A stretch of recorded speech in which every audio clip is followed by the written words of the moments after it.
Hello everyone, আজকে চলে এসেছি আবারও একটা রেসিপি নিয়ে, ইজি রেসিপি। আজকের রেসিপি হচ্ছে শোল মাছ দিয়ে লাউ, আলু এবং জিরের পাতলা ঝোল। তো আমরা একদম মিডল থেকে স্টার্ট করেছি আজকে, ঠিক আছে? মানে একদম বলতে পারো সব কিছু একদম ভাজা করে নুন, লঙ্কার গুঁড়ো, কাঁচা লঙ্কা সব দিয়ে ভেজে আমরা জল ঢেলে দিলাম এবং এই জলটা মিনিমাম 10-15 মিনিট তো তোমার কষবেই, ঠিক আছে? এবার যতক্ষণে রান্না হবে সেই হিসাবে তোমরা জল ইউজ করতে পারো।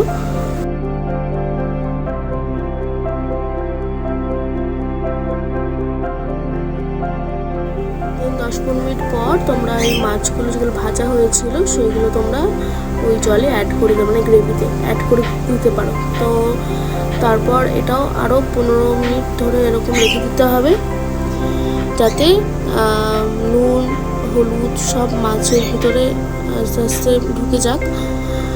তো এটাও আমরা মিনিমাম দিয়ে 10-15 মিনিট রেখে দেবো।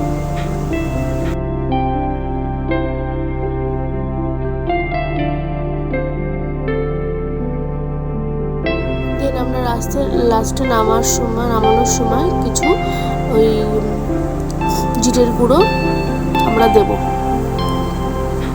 যাতে স্মেলিং এবং টেস্ট দুটোই ভালো আসুক। এবার যে যার মতো ঝাল, মানে লঙ্কা অ্যাড করতে পারো, গুঁড়ো লঙ্কাও অ্যাড করতে পারো, কাঁচা লঙ্কাও অ্যাড করতে পারো, সেটা তোমাদের স্বাদ অনুযায়ী। আর নুন তো অবশ্যই স্বাদ অনুযায়ী দিতেই হবে।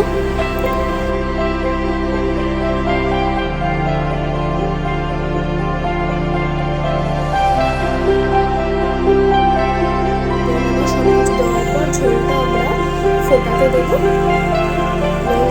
গরমকালে এই পাতলা ঝোল শরীরের পক্ষে অনেক ভালো।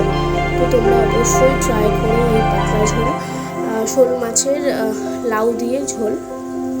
খুব ইজি রেসিপি, সবাই তৈরি করো। Thank you for watching, please subscribe my channel.